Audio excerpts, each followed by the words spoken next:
શિયાળાના 3 મહિના જો તમે આ બરફીને ખાઈ લીધી ને તો તમે આખું વર્ષ બીમાર નહીં પડો. અને આ બરફીમાં ખાંડ અને ગોળનો બિલકુલ ઉપયોગ નથી કરેલો, તો પણ એકદમ ટેસ્ટી અને એકદમ ગળી આ બરફી આપણી બનશે. તો કઈ રીતે બનાવવી એના માટેની રેસીપી જોવા માટે તમારે વિડીયોને પૂરો જોવો પડશે. અને એ પહેલાં જો ચેનલને સબસ્ક્રાઈબ નથી કરી તો સબસ્ક્રાઈબ કરી અને બાજુમાં રહેલા બેલ આઇકન પર ક્લિક કરી દો, જેનાથી તમને ડેઇલી નોટિફિકેશન મળતી રહે. બરફી બનાવવા માટે 1 ચમચી ઘી લીધું છે. ઘી ગરમ થાય એટલે અડધો કપ જેટલી આપણે બદામ એડ કરી દેવાની છે. બદામને આ રીતે ઝીણા ટુકડા કટ કરી અને લીધી છે, જેનાથી ખૂબ જ સરસ રીતે સતળાઈ જશે. અને સાથે સાથે જ્યારે આપણે બરફી ખાશું ત્યારે આપણા ડ્રાયફ્રૂટ્સના જે ટુકડા આવશે એનાથી એમનો ટેસ્ટ પણ ખૂબ જ સરસ આવશે. તો આપણી બદામ અહીંયા સતળાઈ ગઈ છે. હવે અડધો કપ જેટલા મેં કાજુ લઈ લીધા છે. કાજુને પણ આપણે ઘીની અંદર એકદમ સરસ રીતે સાતળી લેવાના છે. બદામને રોસ્ટ થતાં થોડો વધારે ટાઈમ લાગે છે, એટલા માટે પહેલાં બદામ લીધી છે, ત્યારબાદ આપણે કાજુને પણ રોસ્ટ કરી લઈશું. તો જેટલા પણ ડ્રાયફ્રૂટ છે એને આપણે ઓવર રોસ્ટ નથી કરવાના, માત્ર આપણે થોડા જ રોસ્ટ કરીશું. ત્યારબાદ પિસ્તા 1/4 કપ લઈ લઈએ. તો જે પણ વસ્તુને વધારે રોસ્ટ થતાં ટાઈમ લાગે છે એ વસ્તુ આપણે પહેલાં લઈશું, એટલા માટે મેં અહીંયા પહેલાં બદામ લીધી છે. ત્યારબાદ આપણે પિસ્તાને પણ રોસ્ટ કરી લઈશું લગભગ 1 મિનિટ માટે. હવે આપણે એમની અંદર એડ કરીશું અખરોટ. તો અખરોટ મેં અહીંયા 1/4 કપ લીધા છે. અને ત્યારબાદ 2 અંજીરને આ રીતે ઝીણા ટુકડામાં કટ કરીને લઈ લેવાના છે. તો અખરોટને આપણે લાસ્ટમાં એડ કરવાના છે અને માત્ર અડધો મિનિટ માટે જ રોસ્ટ કરીશું, કારણ કે જો આપણે એમને વધારે રોસ્ટ કરીશું તો અખરોટનું જે ઓઇલ છે એ છૂટું પડવા લાગશે અને જેનાથી આપણી બરફીનો ટેસ્ટ સારો નહીં આવે. અને એકદમ લાસ્ટમાં 1 ચમચી જેટલા તલ એડ કરી દઈશું. અત્યારે શિયાળામાં છે એ તમે તલ પણ ખાઓ તો એ ખૂબ જ હેલ્ધી છે આપણા શરીર માટે, એટલા માટે મેં અહીંયા તલ પણ એડ કર્યા છે. તો આપણા ડ્રાયફ્રૂટ્સ એકદમ પરફેક્ટ રીતે રોસ્ટ થઈ ગયા છે. એમને એક વાસણમાં આપણે ટ્રાન્સફર કરી લઈએ. તો અહીંયા મેં વાસણમાં ટ્રાન્સફર કરી લીધા છે. હવે સેમ પેનમાં ફરીથી 1 ચમચી જેટલું ઘી લઈ લેશું અને એમની અંદર આપણે ખજૂરને રોસ્ટ કરવાનો છે. તો ખજૂર અહીંયા મેં આ રીતે ઝીણા ટુકડામાં કટ કરીને લીધો છે. તો જ્યારે આપણે આ રીતે બરફી બનાવતા હોઈએ છીએ ત્યારે ખજૂરને મિક્સર જારની અંદર ક્રશ કરી લેતા હોઈએ છીએ.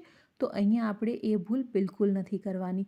બહાર જે આ રીતની ડ્રાયફ્રૂટ્સની બરફી મળે છે એ બરફી બનાવતી વખતે એ લોકો પણ છે એ ખજૂરને એકદમ મિક્સર જારની અંદર ગ્રાઇન્ડ નથી કરતા, આ રીતે ઝીણા ટુકડામાં જ કટ કરે છે અને એકદમ સરસ રીતે ઘીની અંદર રોસ્ટ કરે છે. જો તમે એક વખત આ રીતે ખજૂરને એકદમ સરસ રીતે ઘીમાં રોસ્ટ કરી અને બનાવશો તો તમારી બરફી ખૂબ જ ટેસ્ટી બનશે અને સાથે સાથે જે બહાર મળે છે ને બિલકુલ એમના જેવી બનશે.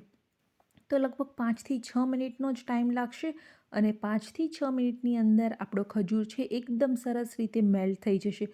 અહીંયા તમે જોઈ શકો છો એકદમ પરફેક્ટ છે આપણો ખજૂર મેલ્ટ થઈ ગયો છે. હવે જે ડ્રાયફ્રૂટ્સને આપણે ઓલરેડી ફ્રાય કરીને રાખેલા હતા એમને એડ કરી દઈએ. ડ્રાયફ્રૂટ્સ એડ કરી અને ગેસની ફ્લેમને બંધ કરી દેવાની છે અને બધી જ વસ્તુને એકદમ સરસ રીતે મિક્સ કરી લઈશું. તો અહીંયા બધી જ વસ્તુ છે એ આપણે ઓલરેડી ઘીની અંદર સાતળી રાખી છે, એટલે એકદમ પરફેક્ટલી છે એ મિક્સ થઈ જશે.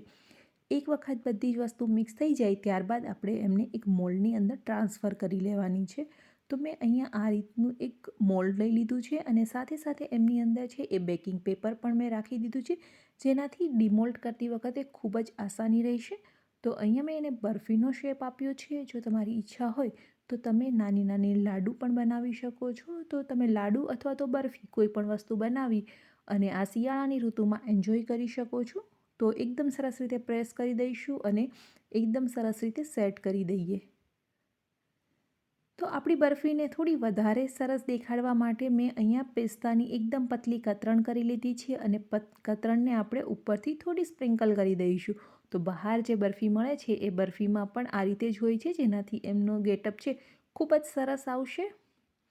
હવે પિસ્તા એડ કરી અને થોડા ફરીથી પ્રેસ કરી દઈશું, જેનાથી એકદમ સરસ રીતે સેટ થઈ જાય. તો આપણી ડ્રાયફ્રૂટ્સની બરફી બનીને બિલકુલ તૈયાર થઈ ગઈ છે. એમને કટ કરતાં પહેલાં આપણે લગભગ 1 કલાક માટે સેટ થવા દઈશું. એક વખત ઠંડી થઈ જાય ત્યારબાદ જ આપણે કટ કરવાની છે, જેનાથી ખૂબ જ ઇઝી રીતે કટ થઈ જશે. તો લગભગ 1 કલાક પછી આપણી બરફી છે એ સેટ થઈ ગઈ છે. હવે એમને નાના પીસમાં આપણે કટ કરી લઈશું.